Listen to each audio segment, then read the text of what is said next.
പിതാവിന്റെയും പുത്രന്റെയും പരിശുദ്ധാത്മാവിന്റെയും നാമത്തിൽ ആമേൻ. അമ്മേ പരിശുദ്ധമേ, അമ്മേ പരിശുദ്ധമേ, ദൈവമാതാവേ, കൃപാസനത്തിലൂടെ ഞങ്ങൾക്കും ഞങ്ങളുടെ ദേശത്തിനും അമ്മ മധ്യസ്ഥം തേടി തന്ന എല്ലാ അനുഗ്രഹങ്ങൾക്കും കൃപകൾക്കും ഞങ്ങളിപ്പോൾ ഹൃദയം നിറഞ്ഞ നന്ദി പറയുന്നു. അമ്മേ പരിശുദ്ധമേ, ദൈവമാതാവേ, 2004 ഡിസംബർ 7 തീയതി ഉച്ചകഴിഞ്ഞ് 2:30 കൃപാസനത്തിൽ സംഭവിച്ച അമ്മയുടെ പ്രത്യക്ഷപ്പെടലിനെ കുറിച്ച് തിരുസഭയ്ക്ക് സമർപ്പിച്ചിരിക്കുന്ന പഠനരേഖകളുടെ മേൽ സഭാത്മകമായ പഠനം ആരംഭിക്കുവാൻ ഞങ്ങൾ പ്രാർത്ഥിക്കുന്നു. അമ്മേ പരിശുദ്ധമേ, ഭൂസ്വർലോകങ്ങളുടെ രാജ്ഞിയായ അങ്ങേയ്ക്ക് ഭൗമ സംരക്ഷണത്തിനായി പ്രപഞ്ചപ്രകൃതിയെ തന്നെ തിരുസഭ പ്രതിഷ്ഠിക്കുവാൻ ഈ പ്രത്യക്ഷീകരണ വഴി ഇടയാക്കണമേ. പരിശുദ്ധമ്മേ, ജപമാല മാതാവേ, സകല കൃപാസനം പ്രാർത്ഥനകളോടും ചേർത്ത് ഞങ്ങളിപ്പോൾ പ്രാർത്ഥിക്കുന്ന ഈ കുടുംബത്തിന്റെ പ്രത്യേക നിയോഗം അമ്മയുടെ പ്രത്യക്ഷീകരണത്തിന്റെ ഈ അനുഗ്രഹവേളയിൽ ഞങ്ങൾക്ക് സാധിച്ചു തരുവാൻ കനിയണമേ. വിശ്വാസ പ്രമാണം. സർവശക്തനായ പിതാവും ആകാശത്തിന്റെയും ഭൂമിയുടെയും സൃഷ്ടാവുമായ ദൈവത്തിൽ ഞാൻ വിശ്വസിക്കുന്നു. അവിടുത്തെ ഏകപുത്രനും ഞങ്ങളുടെ കർത്താവുമായ ഈശോമിശിഹായിലും ഞാൻ വിശ്വസിക്കുന്നു. ഈ പുത്രൻ പരിശുദ്ധാത്മാവിനാൽ ഗർഭസ്ഥനായി കന്യകാമറിയത്തിൽ നിന്ന് പിറന്ന് പൊന്തിയോസ് പീലാത്തോസിന്റെ കാലത്ത് പീഡകൾ സഹിച്ച് കുരിശിൽ തറയ്ക്കപ്പെട്ട് മരിച്ച് അടക്കപ്പെട്ട് പാതാളങ്ങളിൽ ഇറങ്ങി മരിച്ചവരുടെ ഇടയിൽ നിന്ന് 3-ാം നാൾ ഉയർത്ത് സ്വർഗത്തിലേക്ക് എഴുന്നള്ളി സർവശക്തിയുള്ള പിതാവായ ദൈവത്തിന്റെ വലതുഭാഗത്തിരിക്കുന്നു. അവിടെ നിന്ന് ജീവിക്കുന്നവരെയും മരിച്ചവരെയും വിധിക്കുവാൻ വരുമെന്നും ഞാൻ വിശ്വസിക്കുന്നു. പരിശുദ്ധാത്മാവിലും ഞാൻ വിശ്വസിക്കുന്നു. വിശുദ്ധ കത്തോലിക്കാ സഭയിലും പുണ്യവാന്മാരുടെ ഐക്യത്തിലും പാപങ്ങളുടെ മോചനത്തിലും ശരീരത്തിന്റെ ഉയർപ്പിലും നിത്യമായ ജീവിതത്തിലും ഞാൻ വിശ്വസിക്കുന്നു. ആമേൻ. ഞങ്ങളുടെ പിതാവേ, അങ്ങയുടെ നാമം പൂജിതമാകണമേ. അങ്ങയുടെ രാജ്യം വരണമേ. അങ്ങയുടെ തിരുമനസ് സ്വർഗത്തിലെ പോലെ ഭൂമിയിലും ആകണമേ. അന്നു വേണ്ടുന്ന ആഹാരം ഇന്ന് ഞങ്ങൾക്ക് തരണമേ. ഞങ്ങളോട് തെറ്റ് ചെയ്യുന്നവരോട് ഞങ്ങൾ ക്ഷമിക്കുന്നത് പോലെ ഞങ്ങളുടെ തെറ്റുകൾ ഞങ്ങളോടും ക്ഷമിക്കണമേ. ഞങ്ങളെ പ്രലോഭനത്തിൽ ഉൾപ്പെടുത്തരുതേ, തിന്മയിൽ ഞങ്ങൾ രക്ഷിക്കണമേ. ആമേൻ. നന്മ നിറഞ്ഞ മറിയമേ, സ്വസ്തി. കർത്താവ് അങ്ങയുടെ കൂടെ സ്ത്രീകളിൽ അങ്ങ് അനുഗ്രഹിക്കപ്പെട്ടവളാകുന്നു. അങ്ങയുടെ ഉദരത്തിൻ ഫലമായി ഈശോ അനുഗ്രഹിക്കപ്പെട്ടവനാകുന്നു. പരിശുദ്ധ മറിയമേ, തമ്പുരാന്റെ അമ്മേ, പാപികളായ ഞങ്ങൾക്ക് വേണ്ടി ഇപ്പോഴും ഞങ്ങളുടെ മരണസമയത്തും തമ്പുരാനോട് അപേക്ഷിക്കണമേ. ആമേൻ. എൻ്റെ കർത്താവേ, നിന്റെ ഉന്നതമായ നാമത്തിന് സ്വസ്ഥം ചെയ്യുന്ന കർത്താവേ, നിന്റെ അവകാശവും നിന്റെ ഓഹരിയുമായ അങ്ങയുടെ മക്കള്, നിന്റെ വിശുദ്ധമായ രക്തത്താൽ വീണ്ടെടുക്കപ്പെട്ട അങ്ങയുടെ മക്കള് കർത്താവേ, അവരെ നീ മാറോട് ചേർക്കണമെന്ന് പ്രാർത്ഥിക്കുന്നു. കർത്താവേ, നിന്നെ സ്നേഹിച്ചപ്പോഴേ നിന്നെ സ്നേഹിച്ചപ്പോൾ ദാവീദിനെ നീയും അതുപോലെ സ്നേഹിച്ചു. ഏലിയ നിന്നെ സ്നേഹിച്ചപ്പോൾ ഏലിയായെ നീ അതുപോലെ സ്നേഹിച്ചു. ദൈവമേ, നിന്റെ സ്നേഹം തിരിച്ചറിയാൻ പറ്റാത്തതാണ് ശാപം എന്ന് പറയുന്നത്. വേറെ ഒന്നുമല്ല ശാപം. ഒരു മനുഷ്യൻ്റെ ജന്മത്തിൻ്റെ ശാപം എന്ന് പറയുന്നത് നിന്റെ ഹൃദയം മനസ്സിലാക്കാൻ പറ്റാത്തതാണ്. കർത്താവേ, ഞങ്ങളെല്ലാവരെയും നിന്നെ മനസ്സിലാക്കാൻ എല്ലാവരും കഴിയണമെന്ന് പ്രാർത്ഥിക്കുന്നു. ഈശോ, അങ്ങയുടെ മക്കൾ അവർക്ക് അങ്ങ് നൽകുന്ന ഓരോരോ ഹോംവർക്കുകൾ, ഗൃഹപാഠങ്ങളെല്ലാം അങ്ങയുടെ വലിയ സ്നേഹത്തെ തിരിച്ചറിയാൻ വേണ്ടിയുള്ള അങ്ങയുടെ ദൈവവിളിയാണെന്ന് ഞങ്ങൾ മനസ്സിലാക്കുന്നു. അമ്മേ, പരിശുദ്ധമ്മേ, ഞങ്ങൾക്ക് എല്ലാവർക്കും വേണ്ടി മധ്യസ്ഥം വഹിക്കണമേ. ഇന്ന് യാത്ര ചെയ്യുന്നവർ, രോഗികളായിരിക്കുന്നവർ, ഇന്ന് പ്രസവിക്കുന്നതിന് വേണ്ടി ഡേറ്റ് ഇട്ടിരിക്കുന്ന അമ്മമാർ, ഇന്ന് പ്രഗ്നൻ്റ് ആയിട്ട് ടെസ്റ്റ് ചെയ്യാൻ പോകുമ്പോൾ കർത്താവേ, ഈ ടെസ്റ്റ് എങ്ങനെ വെക്കണമെന്ന് പ്രാർത്ഥിച്ച് അങ്ങനെ കണ്ണീരോടെ ഇട്ടിട്ട് പല പ്രാവശ്യം ഈശോൻ്റെ അമ്മയും മുത്തിക്കൊണ്ട് ആ ടെസ്റ്റ് ചെയ്യാൻ പോകുന്നവർക്കെല്ലാം നല്ല ഫലം കൊടുക്കണേ കർത്താവേ. അവർ കണ്ണുനീരോടെ അവർ കടന്നു പോകുന്നു, ഏകോഷത്തോടെ അവർ കൊയ്ത കറ്റയുമായിട്ട് വരുന്നതെന്ന് പറഞ്ഞാൽ വചനത്തിൽ എഴുതിയിരിക്കുന്ന പോലെ കർത്താവ് സംഭവിക്കാൻ ഇടയാക്കണം പ്രാർത്ഥിക്കുന്നു. അങ്ങനെ ജോലി ചെയ്യപ്പെടുന്നവരെ, പരീക്ഷയ്ക്ക് പോകുന്നവരെ, റിസൾട്ട് നോക്കാൻ പോകുന്നവരെ, ജപ്തി നടപടിയിലേക്ക് പരിഹാരം കാണാൻ പോകുന്നവർ, ആരെല്ലാം കർത്താവെ കണ്ണീരോടെ പോകുന്നു, അവരെല്ലാം ജയഘോഷത്തോടെ നിന്റെ നാമത്തിൽ അർപ്പോ വിളിച്ചുകൊണ്ട് കർത്താവെ തിരികെ വരാൻ ദൈവത്തെ നാമം മഹത്വപ്പെടട്ടെ എന്ന് പ്രാർത്ഥിക്കുന്നു. അമ്മ പരിശുദ്ധമ്മ ദൈവമാതാവ് യേശു ക്രിസ്തുവിനെ ഗർഭം ധരിക്കുകയും പ്രസവിക്കുകയും വളർത്തുകയും ക്രിസ്തുവിൻ്റെ ചുവട് നിൽക്കുകയും ദൈവത്തിന് നീതി നിറവേറ്റുകയും ചെയ്ത അമ്മ കന്യാസി മറിയം നിങ്ങളെ മാധ്യസ്ഥം വഹിക്കുകയും നിങ്ങളെ ആശീർവദിക്കുകയും ദൈവനാമം മഹത്വപ്പെടുത്താൻ വേണ്ടി പിതാവായ ദൈവം നിങ്ങളെ യേശു ക്രിസ്തു തിരഞ്ഞെടുത്തു എന്നുള്ള ബോധത്താൽ ദൈവത്തിലെ നമുക്ക് ജീവിക്കാം. ദൈവം നമ്മോടുകൂടെ. Praise the Lord. നമ്മൾ കണ്ടത് നമ്മളിങ്ങനെ തമ്പ് ഇംപ്രഷൻ എടുക്കും, പക്ഷെ കമ്പ്യൂട്ടർ അത് റെക്കോർഡ് ചെയ്യത്തില്ല. എന്താ കാര്യം? ഇന്നലെ എന്താ കണ്ടത്? നമുക്കൊരു സ്നേഹം, ദൈവത്തിന് നമ്മളൊരു സ്നേഹം ഉണ്ടാകണം. ദൈവത്തിന് നമ്മളോട് സ്നേഹം ഉണ്ടാകുമ്പോഴാണ് നമ്മൾ അടുത്തേക്ക് വിളിക്കണത്. അങ്ങനെ ഒരു വചനമുണ്ട്, ഭയങ്കര രസമാണ്. അവൻ ഇഷ്ടപ്പെടണം. നമുക്ക് ആളെ ഇഷ്ടപ്പെട്ടാൽ പ്രാർത്ഥന ഇഷ്ടപ്പെടും. അപ്പോൾ മർക്കോസിന്റെ 3:13 എടുത്തേ. പിന്നെ അവൻ മുകളിലേക്ക് കയറി തനിക്ക് ഇഷ്ടമുള്ളവരെ തനിക്ക് ഇഷ്ടമുള്ളവരെ അടുത്തേക്ക് വിളിച്ചു. അവർ അവന്റെ സമീപത്തേക്ക് ചെന്നു. അപ്പൊ അടുത്തേക്ക് വിളിക്കണതും ഇപ്പൊ നമ്മളെ വിളിച്ചാലും നമ്മുടെ പ്രാർത്ഥന വിളിച്ചാലും സെയിം ആണ്. മനസ്സിലായില്ലേ?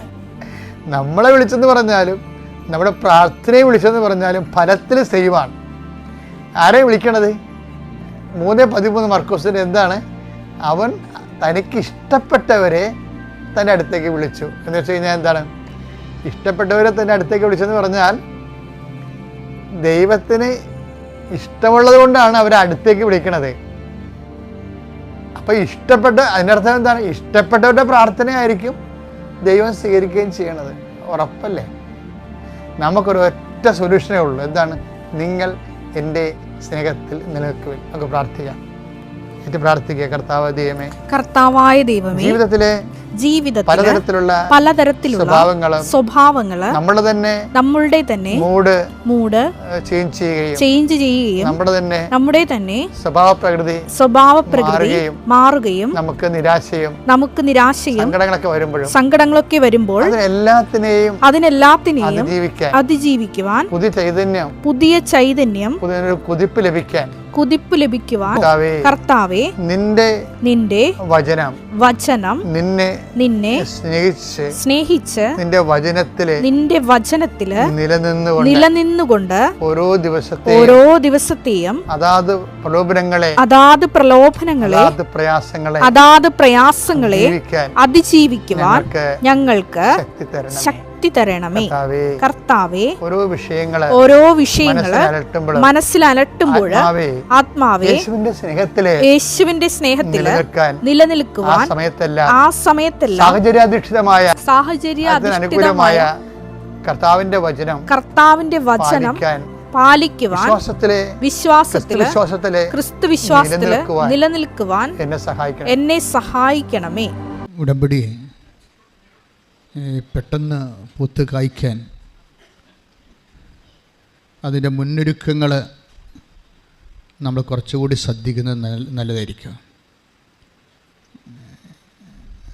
ഇപ്പം ചിലർക്ക് ഉടമ്പടി എന്തുകൊണ്ടാണ് ലാഗ് ചെയ്യണത്?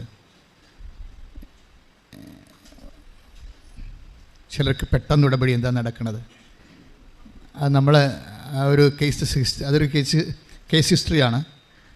ഇങ്ങനെ പലരുടെയും പെട്ടെന്ന് നടക്കുന്ന ഉടമ്പടികളും താമസിച്ച് നടക്കുന്ന ഉടമ്പടി. ആർക്കൊക്കെയാണ് ഉടമ്പടി താമസിച്ച് നടക്കുന്നത്? ആർക്കൊക്കെയാണ് ഉടമ്പടി പെട്ടെന്ന് നടക്കുന്നത്? ആ സാക്ഷികൾ മാത്രം നമ്മൾ വെറൈറ്റി ആയിട്ട് മാറ്റിയിട്ടൊന്ന് സ്കാൻ ചെയ്ത് അനലൈസ് ചെയ്ത് നോക്കിയാൽ നമുക്കൊരു സത്യം മനസ്സിലാവും. ഇപ്പോൾ നമ്മളൊരു വൃക്ഷം വെച്ച് പിടിപ്പിക്കുന്നു, അല്ലെങ്കിൽ ഒരു ചെടി വെക്കുന്നു. നമ്മളെന്ത് ചെയ്യും? ചെടി അങ്ങനെ തന്നെ ഇവിടെ വെക്കത്തില്ലല്ലോ. എന്ത് ചെയ്യും? ആ മണ്ണൊക്കെ ഒന്ന് ഒരുക്കുമല്ലേ ആദ്യം. മണ്ണൊക്കെ ഒരുക്കി കളയുണ്ടെങ്കിലൊക്കെ പറിച്ച് മാറ്റി മണ്ണൊക്കെ ഒന്ന് ഇളക്കി, വേരോടാൻ വേണ്ടി മണ്ണൊക്കെ ഇളക്കി കൊടുത്ത് ഒരു അടിവളമൊക്കെ അവിടെ ഇട്ട് എന്നിട്ടാണ് നമ്മൾ ചെടി വെച്ചിട്ട് നനയ്ക്കണത്. അപ്പോഴത് വേരോട്ടമുള്ളത് കാരണം പെട്ടെന്നത് പൊങ്ങി വളരും. ഒത്തിരിയേറെ ചെടികളുടെ ഇടയ്ക്ക് കൊണ്ടുപോയി നമ്മൾ ഉദ്ദേശിക്കുന്ന ചെടി വെച്ചാൽ പലപ്പോഴും ഈ പ്രസരണ നഷ്ടമെന്ന് ഞാൻ ഇടയ്ക്ക് പറയാറുള്ളത് പോലെ പ്രസരണ നഷ്ടം ഉണ്ടാകും. പ്രസരണ നഷ്ടം എന്ന് പറയുന്നത് KCBക്കാർ പറയുന്ന ഒരു സൂത്രമല്ല, ഒരു സത്യം. അവർ പറയുന്നത് ഇടുക്കിയിൽ അവർ കുറേ കറണ്ട് ഉണ്ടാക്കിയാൽ അത് ആലപ്പുഴ വരുമ്പോൾ കുറേ ഈ വയറിലൊക്കെ കൂടി ചെമ്പ് വയറിലോ അലുമിനിയം വയറിലൊക്കെ സഞ്ചരിച്ച് പിന്നെ ആ വയറ് വല്ല തെങ്ങിലോ മരത്തിലൊക്കെ ഉരസിയിട്ടുണ്ടെങ്കിൽ അവർ ടച്ച് വെട്ടാൻ വരുന്നില്ലേ? ടച്ച് വെട്ടാൻ വരുന്നത് എന്തുകൊണ്ടാണ്? കറണ്ട് ഈ നമ്മുടെ വേലിപ്പത്തൻ്റെ ഇടക്കൂടിയാണ് കറണ്ട് കമ്പി പോകണമെന്നുണ്ടെങ്കിൽ ആ വേലിപ്പത്തൽ മഴ നനയുമ്പോൾ കറണ്ട് വലിച്ചെടുക്കും. അപ്പോൾ നമ്മൾ 100 വാട്ട് ഉണ്ടാക്കിയാൽ, ഇടുക്കിയിൽ 100 വാട്ട് ഉണ്ടാക്കിയാൽ അത് ആലപ്പുഴ വരുമ്പോൾ 50 വാട്ടായിട്ട് കുറയും ടച്ച്. അത് ഈ പ്രസരണ നഷ്ടം വരണത്. ഉടമ്പടിയിലുമൊക്കെ പ്രസരണ നഷ്ടമുണ്ട്. ശരിക്കും നമ്മൾ ഉടമ്പടി പ്രകാരം വളരെ കൃത്യമായിട്ടാണ് ഈ സംഭവങ്ങൾ ചെയ്യുന്നുണ്ടെങ്കിലും നമുക്ക് ചുറ്റുമുള്ളവരും നമ്മുടെ കൂടെയുള്ളവരും ഉടമ്പടി സ്പിരിറ്റ് ഇല്ലാത്തവർ, ചിലപ്പോൾ കുടുംബത്തിലുള്ളവർ തന്നെയായിരിക്കാം. ഈശോ പറഞ്ഞ കുടുംബത്തിലുള്ളവർ തന്നെയായിരിക്കും അപ്പോൾ അവരുടെ ശത്രുക്കളെന്ന്. അത് ശരിയാണ്. ഉടമ്പടിയുടെ ശത്രുക്കൾ ചിലപ്പോൾ കുടുംബത്തിലുള്ളവർ തന്നെയായിരിക്കും. കർത്താവ് എപ്പോഴും അത് നോട്ട് ചെയ്തിട്ടുണ്ട്. കുടുംബത്തിലുള്ളവരെ കുറിച്ച് take the bed of God, കുടുംബത്തിലുള്ളവർ തന്നെയായിരിക്കും നിങ്ങളുടെ ശത്രുക്കൾ. ശ്രുതികട്ടെ hallelujah hallelujah hallelujah hallelujah hallelujah. യേശുവേ നന്ദി, യേശുവേ ആരാധന ആരാധന. Hallelujah hallelujah hallelujah hallelujah. Mathai 10:36. Mathai 10:36. സ്വന്തം കുടുംബത്തിൽപ്പെട്ടവർ തന്നെയായിരിക്കും ഒരുവന്റെ ശത്രുക്കൾ. അതാണ് സംഭവം. അത് ഇപ്പോഴല്ല, പണ്ടും അങ്ങനെയാണ്. ഒരുവൻ്റെ കുടുംബത്തിൽ പെട്ടവർ തന്നെ ആയിരിക്കും നിങ്ങളുടെ ശത്രുക്കൾ. നിങ്ങൾ ദൈവവുമായിട്ട് അടുപ്പിക്കുന്നതിലും നിങ്ങൾ ദൈവവുമായിട്ട് അടുക്കുന്നതിലൊക്കെ ശത്രുത വരുന്നത് ചിലപ്പോൾ ഭാര്യയാകാം, അല്ലെങ്കിൽ ഭർത്താവാകാം. ഇപ്പം ഷാംലിൻ എന്ന് പറഞ്ഞ് ഈ നോർത്ത് പറവുകളിലുള്ള ഒരു സഹോദരൻ്റെ സാക്ഷ്യം ഈ ദിവസം കേട്ടായിരുന്നു. വലിയ സാക്ഷ്യമാണ്. ഇപ്പോൾ ഷാംലിന് 9 വർഷമായിട്ട് മക്കളില്ല. അപ്പോഴയാൾ വൈഫിനോട് പറയും, നമുക്ക് ഇപ്പോൾ ഇലന്തിക്കര അല്ലേ, അങ്ങനെ സ്ഥലമില്ലേ, നോർത്ത് പറവൂരില്ലേ, അവിടെയാണ്, നമുക്ക് ഒന്ന് ഉടമ്പടി എടുക്കാൻ പോയാലോ എന്ന് വൈഫിനോട് ചോദിക്കുക. അപ്പോൾ വൈഫ് പറയും, ഞാനവിടെ 2019 പോയതാണ്, അങ്ങനെയാണ് എനിക്ക് അമൃതയിൽ ജോലി കിട്ടിയത്.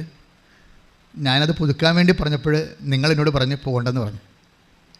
അതാ സാൻ. അപ്പം ഞാൻ ഉടമ്പടി പുതുക്കണ കാര്യം പറഞ്ഞപ്പോൾ നിങ്ങൾ പറഞ്ഞ് അതിൻ്റെ കാര്യമൊന്നുമില്ല, അതൊന്നും ആയിരിക്കത്തില്ല നിങ്ങൾക്ക് ജോലി കിട്ടാൻ കാരണം എന്ന് പറഞ്ഞ പുള്ളിക്കാരൻ അന്ന് മുടക്കിയായിരുന്നു. ഉടമ്പടി പുതുക്കുന്നതിന് വൈഫിനെ മുടക്കി. അതാണ് ഈശോ പറയണത്, ഒരുവൻ്റെ കുടുംബത്തിൽ തന്നെയുള്ളവരായിരിക്കും അവൻ്റെ അല്ലെങ്കിൽ അവളുടെ ശത്രുക്കളെന്ന്. നമ്മളിത് എങ്ങനെയാണ് ഇതിനെ സമീപിക്കണമെന്ന് ചോദിച്ചു കഴിഞ്ഞാൽ, നിങ്ങൾ ഉടമ്പടി എടുക്കാൻ വേണ്ടിയുള്ള ആഗ്രഹം തോന്നുമ്പോൾ തന്നെ കുടുംബത്തിലുള്ളവരെ ബ്ലോക്ക് ചെയ്ത് പ്രാർത്ഥിക്കണം. അവരെ ബ്ലോക്കിനകത്ത് ഞാൻ കരാട്ടെ കാണിക്കണമെന്നല്ല എൻ്റെ അർത്ഥം. മറിച്ച് അവരെ സാത്താൻ്റെ ഉപകരണങ്ങളായി വന്ന് ദൈവിക പദ്ധതികളെ അട്ടിമറിക്കാതിരിക്കാൻ വേണ്ടി പ്രാർത്ഥിക്കണം. അത് നമ്മുടെ എപ്പോഴും ഇപ്പോൾ ഉടമ്പടിക്ക് തന്നെയല്ല, ദൈവികമായ എല്ലാ കാര്യങ്ങൾക്കും ആദ്യം നമ്മൾ ഗൺ പോയിൻ്റ് കൊണ്ടുവരുന്നത് നമ്മുടെ നിയർ വൺസ് ആൻഡ് ഡിയർ വൺസാണ്. നമ്മളെ ഏറ്റവും അടുത്തവർ, ചിലപ്പോൾ കൂട്ടുകാരാകാം, കൂട്ടുകാരത്തികളാകാം, അങ്ങനെയുള്ളവരെ എപ്പോഴും നമ്മൾ ശ്രദ്ധിക്കണം. വെച്ചാൽ അവർക്ക് വേണ്ടി നമ്മൾ പ്രെയർ ചെയ്തുകൊണ്ടിരിക്കണം. കാരണം അവരിൽ നിന്ന് കൂടുതലും മോശമാകാതെ ഒന്നും സംഭവിക്കാതിരിക്കാൻ. സാധാരണ മോശമായതൊക്കെ സംഭവിക്കും, കൂടുതൽ മോശമായതൊന്നും ഈശോ ഒരു ശ്രദ്ധിക്കുന്നൊരു വിഷയമാണ്. Take the bed of God, കൂടുതൽ മോശമായത്. ശ്രുതിക്കട്ടെ hallelujah hallelujah hallelujah hallelujah hallelujah. യേശുവേ നന്ദി, യേശുവേ ആരാധന ആരാധന. യോഹന്നാൻ 5:14. കൂടുതൽ മോശമായതൊന്നും സംഭവിക്കാതിരിക്കാൻ കൂടുതൽ മോശമായത് ഒന്നും സംഭവിക്കാതിരിക്കാൻ മേലിൽ പാപം ചെയ്യരുത്. അപ്പോൾ തിന്മയുടെ ശക്തികളുമായിട്ടൊരു കോംപ്രമൈസ് ചെയ്തെന്നാണ് പറയണത്. തിന്മയുടെ ശക്തികളുമായിട്ട് നിങ്ങൾക്ക് കൂടുതൽ തട്ടുകേടുണ്ടാകാതിരിക്കാൻ വേണ്ടി ഇങ്ങനെയുള്ള വ്യക്തികളുമായിട്ട് കൂടുതൽ അടുപ്പം കാണിച്ച് അവരോട് ചോദിച്ച് അവരുടെ ആഗ്രഹങ്ങൾ മനസ്സിലാക്കി അവരുടെ ഒപ്പം ഒഴുകരുത്. ചിലപ്പോൾ വിട്ടു പോരേണ്ടി വരും. അത് 2 കൊരിന്ത്യൻസിൽ 2 കൊരിന്ത്യൻസ് 6:17 എടുത്ത് ശ്രുതിക്കട്ടെ hallelujah hallelujah hallelujah hallelujah hallelujah. യേശുവേ നന്ദി, യേശുവേ ആരാധന. ഹല്ലേലൂയ ഹല്ലേലൂയ. 2 കൊരിന്തോസ് 6:17. ആകയാൽ നിങ്ങൾ അവരെ വിട്ട് ഇറങ്ങി വരികയും അവരിൽ നിന്ന് വേർപിരിയുകയും ചെയ്യുവിൻ എന്ന് കർത്താവ് അരുളി ചെയ്യുന്നു. അശുദ്ധമായതൊന്നും നിങ്ങൾ തൊടുകയും അരുത്. അപ്പോൾ ഒരു വേർപാട് നമ്മളെപ്പോഴും ശ്രദ്ധിക്കണം. ഉടമ്പടി ഒരു വലിയ വിഷയമാണ്. നമ്മൾ ദൈവവുമായിട്ട് ഈ ജീവിതത്തിൽ ഒരു കാലത്തും ഇല്ലാത്ത പോലെയുള്ള വലിയ ബന്ധത്തിലേക്ക് വരികയാണ്. അപ്പോഴേ കളകളെയൊക്കെ നമ്മൾ പറിച്ചു മാറ്റണം. അതാണ് പൗലോസ് അപ്പോസ്തലൻ പറയണത്. നിങ്ങൾ അവരെ 2 കൊരിന്ത്യൻസ് 6:17 ഒന്നൊരു വായിച്ചേ. ആകയാൽ നിങ്ങൾ അവരെ വിട്ട് ഇറങ്ങി വരികയും അവരിൽ നിന്ന് വേർപിരിയുകയും ചെയ്യുവിൻ എന്ന് കർത്താവ് അരുളി ചെയ്യുന്നു. അപ്പം ചില കൂട്ടുകെട്ടുകളിൽ നിന്നും ഒക്കെ നമ്മൾ ഒരു വേർപാട് കീപ്പ് ചെയ്ത് വേർപാട് ജീവിതം എന്ന് പറയും. ഉടമ്പടി കാലത്ത് ഒരു വേർപാട് കാണിക്കണം. കാര്യം അല്ലെന്നുണ്ടെങ്കിൽ അവരുടെ വൈറസ് നമ്മളിലേക്ക് കയറും. ഇത് നമ്മളെ ഡൗൺ ആക്കി കളയും. ഇപ്പോൾ കണ്ട ഇപ്പോൾ എന്താ ഷാംലിൻ്റെ വീട്ടിൽ എന്താ സംഭവിച്ചത്? അവർക്ക് ജോലി ഇല്ലാതിരുന്ന് അവർ രഹസ്യമായിട്ട് ഭർത്താവിനെ അറിയാതെ ഇവിടെ നിന്ന് ഉടമ്പടി എടുത്തു. പക്ഷേ ഉടമ്പടി അവർക്ക് ജോലി ഉടനെ കിട്ടി. ഇന്നും ആ ജോലി പോയിട്ടില്ല. പക്ഷേ ഉടമ്പടി പുതുക്കാൻ ഹസ്ബൻഡിനോട് ചോദിക്കാൻ പറയും, അതിൻ്റെ ആവശ്യമൊന്നുമില്ലെന്ന് പറയും. അപ്പോൾ ഹസ്ബൻഡിന് വേണ്ടി നമ്മൾ നിരന്തരം പ്രാർത്ഥനയുടെ സബ്ജക്റ്റാക്കി മാറ്റണം. ചിലപ്പോൾ കുറച്ച് സമയം എടുക്കുന്നേ ഉള്ളൂ. പക്ഷേ ഒരിക്കൽ പ്രാർത്ഥനയുടെ സബ്ജക്റ്റ് ആക്കിയാൽ എപ്പോഴായാലും ഈ വിക്കറ്റ് വീഴുമെന്നുള്ള കാര്യത്തിൽ യാതൊരു ഡൗട്ടും ഇല്ലാത്ത കാര്യമാണ്. കാര്യം ഇപ്പോൾ തന്നെ ആദ്യത്തെ ഉടമ്പടി എടുക്കുന്നത് ആരുമായിട്ടാണ്? ദൈവം എബ്രാഹുമായിട്ടാണ് ഉടമ്പടി എടുക്കുന്നത്, അല്ലേ? ആദ്യത്തെ ഉടമ്പടി ദൈവം ഇപ്പോൾ നമ്മൾ നോഹയുടെ ഉടമ്പടി കഴിഞ്ഞാൽ ഇപ്പോൾ 4ാമത്തെ ഉടമ്പടി, അത് എദനിക് ഉടമ്പടി, അഡമിക് ഉടമ്പടി, നൗഹായിൻ ഉടമ്പടി, അത് കഴിഞ്ഞിട്ട് പിന്നീട് വരുന്നതാണ് എബ്രാഹിമിക് ഉടമ്പടി വരുന്നത്. 4ാമത്തെ ഉടമ്പടിയാണ് ദൈവം എടുക്കുന്നത് എബ്രാഹുമായിട്ട്. അപ്പോൾ എബ്രാഹുമായിട്ട് ഉടമ്പടിയുടെ സമയം വരുമ്പോൾ ആ ഉടമ്പടിയിൽ ഇതുപോലൊരു പ്രശ്നമുണ്ട്. എന്താണ് പ്രശ്നം? ആ ഉടമ്പടി ചെയ്തുകൊണ്ടിരിക്കുന്ന സമയത്ത്, എബ്രാഹുമായിട്ട് ദൈവം ഉടമ്പടി ചെയ്തുകൊണ്ടിരിക്കുന്ന സമയത്ത് വൈഫ് ചിരിക്കും. അതാണ് കുഴപ്പം. അത് നിസ്സാര കാര്യമല്ല. എബ്രാഹത്തിനെ പാതാളക്കുഴിയിൽ എത്തിച്ചതിൻ്റെ പിന്നിൽ സാറായുടെ വലിയ ശക്തമായ ചിരിയുണ്ട്. അപ്പോൾ ദൈവം അത് ശ്രദ്ധിച്ചു. ഇവരെ ശ്രദ്ധിച്ചു കഴിഞ്ഞപ്പോൾ നീ ചിരിച്ചു. അല്ല, ഞാൻ ചിരിച്ചില്ല എന്നൊക്കെ പറഞ്ഞെങ്കിലും ദൈവം പറഞ്ഞു, ഇല്ല, നീ ചിരിച്ചു. പിന്നീട് ആ ഉടമ്പടിയെ മുഴുവനും നശിപ്പിച്ച് കളയണതും ഉടമ്പടിയുടെ സമയം ലാഗ് ചെയ്യിക്കുന്നത് സാറായാണ്, അല്ലേ? എബ്രാഹത്തിന് കൊടുത്ത ഉടമ്പടി ചെയ്തുകൊണ്ടിരിക്കുന്ന സമയത്ത് take the word of God. സ്തുതിക്കട്ടെ. ഹല്ലേലൂയ, ഹല്ലേലൂയ, ഹല്ലേലൂയ, ഹല്ലേലൂയ, ഹല്ലേലൂയ. യേശുവേ നന്ദി, യേശുവേ സ്തുതി, ഹല്ലേലൂയ. യേശുവേ ആരാധന, ആരാധന.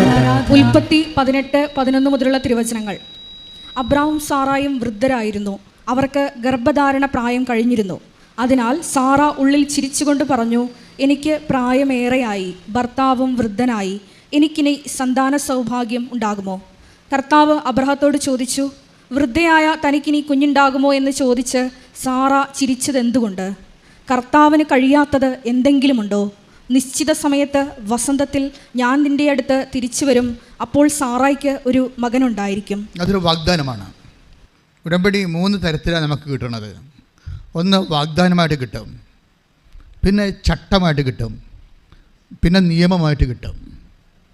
ഇപ്പം നിങ്ങൾ കർത്താവിൻ്റെ വചനത്തിലുള്ള ഒരു വചനം നീ അത് പാലിക്കണം എന്ന് വിചാരിച്ചോ? കർത്താവിൻ്റെ ഒരു നിയമം നീ പാലിക്കണം. അവിടെ നീ ഓട്ടോമാറ്റിക്കായിട്ട് കൃപാസനത്തിൽ വന്നില്ലെങ്കിലും നീ ഉടമ്പടിയിലായി. ഉടമ്പടിക്ക് 3 ഫോംസ് ഉണ്ട്. ഒന്ന് നിയമം, റൂൾസ്, പിന്നെ ചട്ടം, റെഗുലേഷൻസ്. ഇതുപോലെ തന്നെയാണ് നിയമവും ചട്ടവും, പിന്നെ പ്രോമിസ്. കർത്താവിൻ്റെ വാഗ്ദാനങ്ങൾ വിശ്വസിച്ച് കഴിയുമ്പോൾ നമ്മൾ ഉടമ്പടിയിലായി. കർത്താവിൻ്റെ വാഗ്ദാനത്തിൽ നമ്മൾ വിശ്വസിച്ച് കഴിഞ്ഞാൽ ഉടനെ നമ്മൾ ഉടമ്പടിയിലായി. കർത്താവിൻ്റെ നിയമം നമ്മൾ അനുഷ്ഠിച്ചു കഴിഞ്ഞാൽ നമ്മൾ ഉടമ്പടിയിലായി. കർത്താവിൻ്റെ ചട്ടങ്ങൾ, ഈ നിയമങ്ങളും ചട്ടങ്ങളൊക്കെ ആയിട്ട് വ്യത്യാസമുണ്ടേ. നമുക്കൊരു take the word of God. ശ്രദ്ധിക്കട്ടെ മക്കളെ.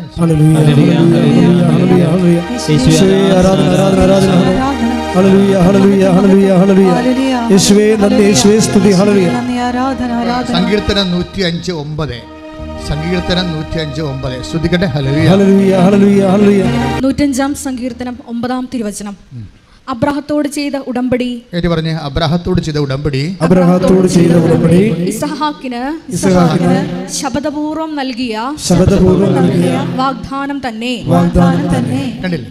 ഉടമ്പടി ഒരേ സമയം തന്നെ അബ്രാഹത്തോട്. ഇപ്പൊ സങ്കീർത്തനം 105:9 ഏറ്റു പറഞ്ഞ അബ്രാഹത്തോട് ചെയ്ത ഉടമ്പടി, ഇസ്ഹാക്കിനോട് ശപഥപൂർവം ചെയ്ത വാഗ്ദാനം തന്നെ. ഉടമ്പടി ഒരു നിയമമാണ്. അതേസമയം തന്നെ അതിൽ തന്നെ ആ നിയമം നമ്മൾ അനുസരിക്കുമ്പോൾ നമ്മൾ ഉടമ്പടിയിലായി. ഇപ്പം കാത്തലിക്സിന് കറക്റ്റായിട്ട് സഭാ നിയമമുണ്ട്. ഞായറാഴ്ച ദേവാലയത്തിൽ പോകണം, കർത്താവിൻ്റെ ദിവ്യവിരുന്നിൽ പങ്കെടുക്കണം. അത് നിയമമാണ്. ആ നിയമം പാലിച്ചു കഴിയുമ്പോൾ അവർ ഉടമ്പടിയിലാണ്. അപ്പം അവർ ഉടമ്പടിയിലായി. ഇതുപോലെ ഓരോ ദൈവത്തിൻ്റെ കൽപ്പനകൾ എന്ത് തന്നെയാണ്. ഇപ്പോൾ മാതാപിതാക്കന്മാരെ ബഹുമാനിക്കണം. നമ്മുടെ മാതാപിതാക്കന്മാരോട് ആദരവ് കാണിച്ചു കഴിഞ്ഞാൽ അപ്പം നമ്മൾ ദൈവമായിട്ട് ഉടമ്പടിയിലായി. ഇങ്ങനെ ഓരോ കാര്യവും നമ്മൾ ദൈവത്തിൻ്റെ ആ ഉടമ്പടി ഒരു ജീവിതമാണ്. ശരിക്കും പറഞ്ഞാൽ ജീവിതക്രമം എന്ന് പറയാൻ പറ്റത്തില്ല. ഉടമ്പടി ഒരു ജീവിതമാണ് ശരിക്കും. എന്നുവെച്ചാൽ നിങ്ങൾ ഇതൊക്കെ ചെയ്യുമ്പോൾ ഇതൊക്കെ നിങ്ങൾ ചെയ്യുന്നവരാണ്, ചെയ്യാത്തവരല്ല. പക്ഷേ ഇത് ഉടമ്പടിയാണ് നിങ്ങൾക്ക് അറിയത്തില്ല. മനസ്സിലായില്ലേ? അപ്പം അതുകൊണ്ട് അത് അറിഞ്ഞിട്ട് അത് ദൈവസ്നേഹത്തോടെയാണ് ഇത് നമ്മൾ ചെയ്യുമ്പോൾ നമുക്ക് ഉടമ്പടിയുടെ റിട്ടേൺസ് കിട്ടും. ഞാനത് ചെയ്യണത് ദൈവസ്നേഹത്തോടെയാണ്. ദൈവവും ഞാനും തമ്മിൽ ഉടമ്പടി പാലിച്ച് ദൈവവും ഞാനും തമ്മിൽ ആന്തരികമായ ആത്മബന്ധത്തിലാണ് ഇപ്പോൾ ജീവിക്കുന്നത്. അത് ജീവിക്കാൻ വേണ്ടിയാണ് ഞാൻ ഈ ആചാരം അനുഷ്ഠിക്കുന്നത്.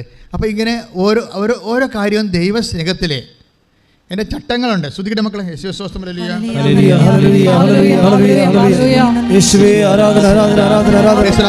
സങ്കീർത്തനം 105:10 എടുത്ത്.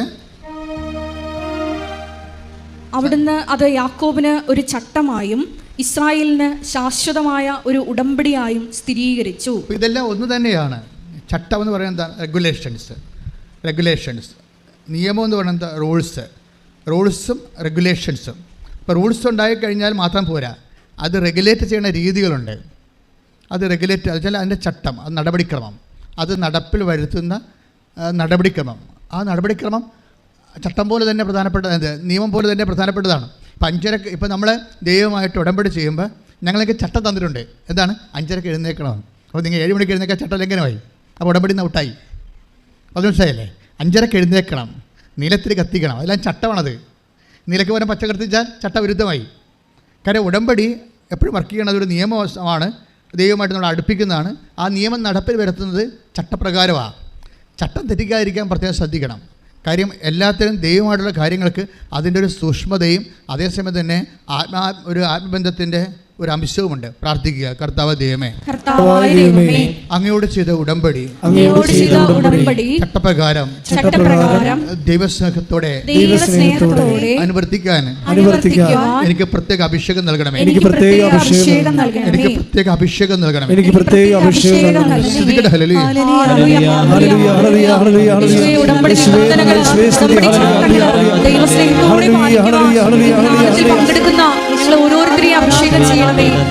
ഉടമ്പടിയിലും നമ്മൾ ഉപ്പ് ഉപയോഗിക്കുന്നുണ്ട് അല്ലേ? പ്രധാനപ്പെട്ട സ്ഥലങ്ങളിലെല്ലാം നമ്മളുടെ കയ്യിൽ നിന്ന് പോകുന്ന സ്ഥലങ്ങളിൽ, നമുക്ക് മെരിട്ട് പോകുന്ന സ്ഥലങ്ങളാണ് ദൈവത്തിൻ്റെ അധികാരത്തിൽ കൊണ്ടുവരുന്നത്. ഉപ്പ് എന്തിനാണ് ഉപ്പ് ഉപയോഗിക്കുന്നത്? ഉടമ്പടി വസ്തുക്കളിൽ നിന്ന് ഉപ്പ് നീക്കം ചെയ്യരുതെന്ന് കർത്താവിൻ്റെ വചനത്തിലുള്ളതാണ്. ഉപ്പ് ഉടമ്പടി വസ്തുക്കളിലെ ഉപ്പുള്ള വസ്തുക്കൾ ആരുടെ അവകാശമാണ്? ലേവ്യൻ്റെ അവകാശമാണ്. ലേവ്യ ആരുടെ അവകാശമാണ്? കർത്താവിൻ്റെ അവകാശമാണ്. അപ്പോൾ നമുക്ക് അവകാശം നഷ്ടപ്പെടുക, നമുക്ക് മെരിട്ട് നഷ്ടപ്പെടുക, അവിടെ നമ്മൾ കർത്താവിൻ്റെ അവകാശമാക്കി അതിനെ പ്രഖ്യാപിക്കും. അതിന് പ്രയോഗം എന്ന് പറയുന്നത് വെറുതെ ഉപ്പിടാൻ പറ്റത്തില്ല. വിശ്വാസപ്രമാണം ചൊല്ലിയിടേണ്ടി വരും. വിശ്വാസപ്രമാണം ചൊല്ലിയിട്ടുണ്ട്. അതാണ് എൻ്റെ ചട്ടം എന്ന് പറയുന്നത്.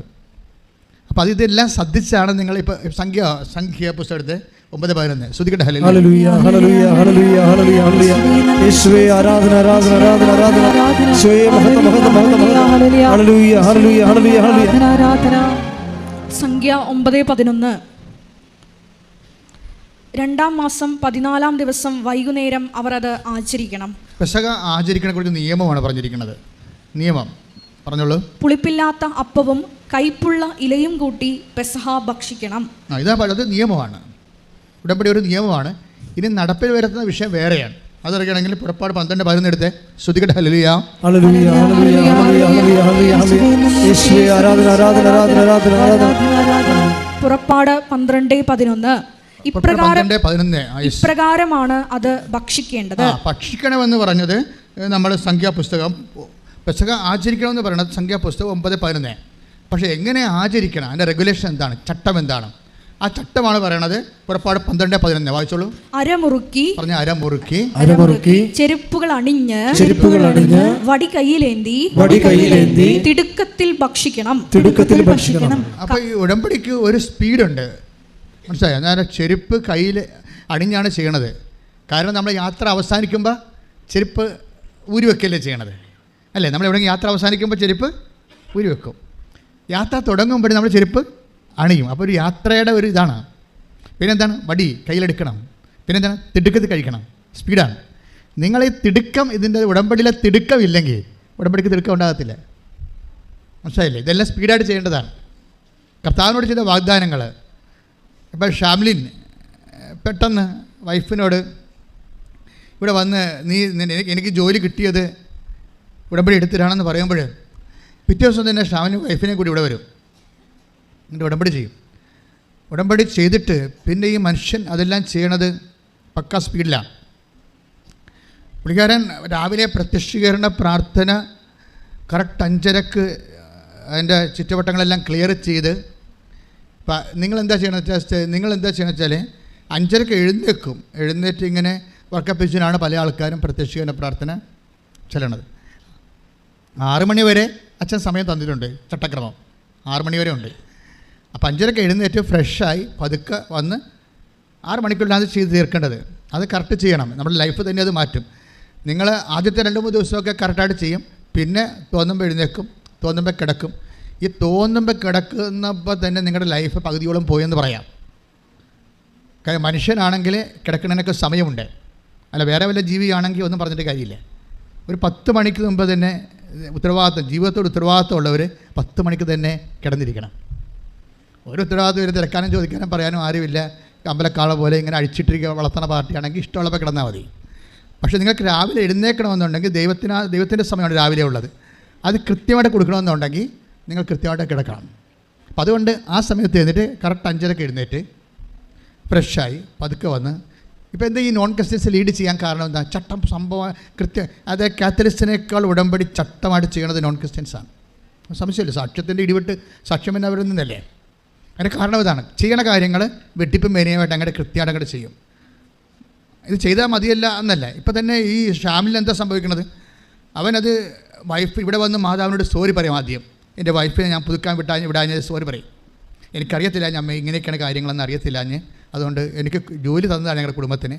അമ്മ തന്ന ജോലി കൊണ്ടാണ് ഭക്ഷണം കഴിച്ചു പോണത്. പക്ഷേ നന്ദി പറയാൻ പോലും എനിക്ക് വരാത്തില്ല, ഞാൻ അവളെ വിട്ടില്ല, അതുകൊണ്ട് ഞാൻ ആദ്യമേ സോറി പറയണമെന്ന് പറയും. ആ സോറി അങ്ങ് അമ്മ ഏറ്റെടുക്കും. അതാണ് രസം. അത് ആത്മാർത്ഥമായിട്ട് അമ്മ സ്വീകരിക്കും ആ സങ്കടം. എന്നിട്ട് ഇവൻ രാവിലെ എഴുന്നേൽക്കുമ്പോൾ തന്നെ ഇവൻ പറയും, പ്രത്യക്ഷീകരണ പ്രാർത്ഥന ചെല്ലാൻ തുടങ്ങിയപ്പോൾ തന്നെ എന്നെ പിടിച്ച് ആരോ കുടഞ്ഞതുപോലെ എനിക്ക് തോന്നിയെന്ന്. അഭിഷേകം വന്നു രാവിലെ. അതാണ് വിഷയം. നമ്മൾ ആ സത്യസന്ധമായിട്ടാണ് വിഷയം ചെയ്യണമെന്നുണ്ടെങ്കിൽ അഭിഷേകം എല്ലാ മേഖലയും വരും.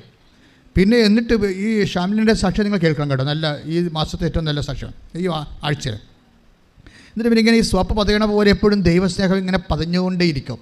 ഉടമ്പടി കറക്റ്റാണെങ്കിലേ കറക്റ്റാണെന്ന് വെച്ച് കഴിഞ്ഞാൽ നിങ്ങൾ ചെയ്ത് നോക്കാം, ഒക്കട്ടെ എന്നൊക്കെ വിചാരിച്ച് അങ്ങനെയാണെങ്കിൽ അത് കറക്റ്റാകത്തില്ല. മറിച്ച് ഉടമ്പടി കറക്റ്റായിട്ട് ഇത് ചെയ്തിരിക്കും, ദൈവത്തിന് വേണ്ടി ജീവിക്കും, ദൈവത്തിനെ മഹത്വപ്പെടുത്തും, ദൈവത്തിന് വേണ്ടി ഞാൻ സാക്ഷിയാകും എന്നൊക്കെ പറഞ്ഞ് ആത്മാർത്ഥമായിട്ട് എന്നോട് തന്നെ ഞാനൊരു ഉടമ്പടി ചെയ്യും, ഒരു സ്വകാര്യ ഉടമ്പടി. അങ്ങനെ ചെയ്ത് ആണ് ഇവൻ രാവിലെ പ്രത്യക്ഷ പ്രാർത്ഥന ഇറക്കുമ്പോൾ തന്നെ ശരീരം ആസനം കൊടയണ പോലെ ഒരു വല്ലാത്ത ഒരു അനുഭൂതിയിലേക്ക് വരും. അഭിഷേകമാണത്. അത് ഇവർക്ക് ഇപ്പം മാത്രമല്ല, പിന്നെ ഇവർക്ക് അഭിഷേകം ഇങ്ങനെ എപ്പോഴും ഇങ്ങനെ കിട്ടിക്കൊണ്ടിരിക്കും. കാര്യം നമ്മൾ ദൈവാനുഭവത്തെ ക്രിസ്ത്യാനിറ്റിയിൽ അഭിഷേകം എന്താ പറയണത്? അപ്പോൾ നമ്മൾ തലയിൽ കൊണ്ടുവന്ന് രാജാക്കന്മാർക്കും പട്ടമഹർഷിമാർക്കും തൈലം തേക്കണ അഭിഷേകമല്ല. ഇത് പരിശുദ്ധാത്മാ നിറവിന് അഭിഷേകം എന്നാ പറയുന്നത്. അത് നമുക്ക് ഫീൽ ചെയ്യും, കൃത്യമായിട്ട് നമുക്ക് ഫീൽ ചെയ്യും. അപ്പോൾ ഈ ഫീൽ ചെയ്യുന്ന സമയത്ത് ഈ ദൈവസ്നേഹം ഇങ്ങനെ നുരഞ്ഞ് പതഞ്ഞ് കയറുമ്പോൾ എന്ത് ചെയ്യുന്ന വെച്ചാൽ ദൈവത്തിന് വേണ്ടി ജീവിക്കണം. ഈ ഷാവിൻ്റെ മനസ്സിൽ പരിശുദ്ധാത്മാ കൊടുക്കുന്ന ഒരു ത്വരയാണ്, ദൈവത്തിന് വേണ്ടി ജീവിക്കണം. അപ്പോൾ കൊടുങ്ങല്ലൂർ അമ്പലത്തിൻ്റെ 4 സൈഡിലുള്ള റോഡുകളിലൊക്കെ ഇവൻ കൊണ്ടടന്ന് ഈ കൃപാസനം പത്രം പ്രേക്ഷിതനായിട്ട് വിതരണം ചെയ്യും. അപ്പം ചിലരൊക്കെ വലിച്ചു കയറി ദൂരെ കളയാം, പത്രം പിടിച്ച് മേടിച്ചിട്ട് വലിച്ചു കയറി കളയും. അപ്പോൾ പറയും, അമ്മ മാതാവേ അവരോട് ക്ഷമിച്ചേക്കണമെന്ന് പറയും. ദൈവസ്നേഹമുള്ളവർക്ക് അങ്ങനെയാണല്ലോ. ദൈവസ്നേഹമുള്ളവർക്ക് ഉണ്ടിൻ്റെ ഉള്ളിൽ ശാപമല്ല വരുന്നത്. കർത്താവ് ഇപ്പോൾ 14 അധ്യായമില്ല, റോമ എന്താ പറയണത്? റോമ 14 പറയും, നിങ്ങളെ ദ്രോഹിക്കുന്നവരെ ആശീർവദിക്കുവിൻ, ആശീർവദിക്കുക മാത്രമേ ചെയ്യാവൂ. Take the word of God. സ്തുതിക്കട്ടെ. ഹല്ലേലൂയ, hallelujah, hallelujah, hallelujah, hallelujah, hallelujah. യേശുവേ നന്ദി. ഹല്ലേലൂയ, ഹല്ലേലൂയ, ഹല്ലേലൂയ. യേശുവേ സ്തുതി. ഹല്ലേലൂയ, ഹല്ലേലൂയ. യേശുവേ ആരാധന, ആരാധന, ആരാധന. റോമ 12:14. യേശുവേ നന്ദി. ഹല്ലേലൂയ. നിങ്ങളെ പീഡിപ്പിക്കുന്നവരെ അനുഗ്രഹിക്കുവിൻ. ഏറ്റു പറഞ്ഞ് നിങ്ങളെ പീഡിപ്പിക്കുന്നവരെ അനുഗ്രഹിക്കുക, അനുഗ്രഹിക്കുകയല്ലാതെ ശപിക്കരുത്. അനുഗ്രഹിക്കുക അല്ലാതെ ശപിക്കരുത് എന്ന് പറഞ്ഞാൽ എന്താ കാര്യം? അനുഗ്രഹിക്കും, എന്നാലും നീ എനിക്കിട്ട് പാര വെച്ചല്ല. ഞങ്ങളുടെ ഏത് പട്ടിക്കും ഒരു ദിവസം ഉണ്ടാവും, ഞങ്ങളുടെ പുളിച്ചും പൂക്കും. മനസ്സിൽ വിചാരിക്കല്ലേ, മനുഷ്യന്മാരുടെ സ്വഭാവം അതാണല്ല. നമുക്കിവിടെ പണി തന്നവരും പാര വെച്ചവരൊക്കെ നമ്മളിപ്പോൾ ഉടമ്പടിയൊക്കെ എടുത്തുകൊണ്ടിങ്ങനെ വായു വെള്ളം കൊണ്ട് അടക്കണം, നമ്മളായിട്ടൊരു പ്രശ്നം ഉണ്ടാക്കേണ്ടതൊക്കെ கொஞ்சம் അടക്കണം. പക്ഷേ എന്നാലും മനസ്സിൽ ഓർക്കും, എന്താണ് നീ എനിക്കിട്ട് പണിതല്ലേ, എപ്പോഴെങ്കിലും ഒരു ദിവസം ഉണ്ടാവും, ഏത് പട്ടിക്കും ഒരു ദിവസം ഉണ്ടല്ല എന്ന് മനസ്സിൽ വിചാരിക്കും. ആ ബൈബിൾ അതവിടെ അവിടെ വെച്ച് കട്ട് ചെയ്തിട്ടുണ്ടല്ലേ, അനുഗ്രഹിക്കുക അല്ലാതെ പറയാൻ മനസ്സിലൊന്നും വിചാരിക്കരുത്. അതാ വിഷയം. പ്രാർത്ഥിക്കുക, കർത്താവ് ദൈവമേ, ഉടമ്പടിക്കാലത്ത് വിശുദ്ധിയോടെ ജീവിക്കാൻ, ദൈവസ്നേഹത്തോടെ ജീവിക്കാൻ, ക്ഷമിച്ചോടെ ജീവിക്കാൻ, ശത്രുക്കളെ ആശീർവദിക്കാൻ എന്നെ അഭിഷേകം ചെയ്യണം. ശത്രുക്കളോട് ക്ഷമിച്ചു പ്രാർത്ഥിക്കുവാൻ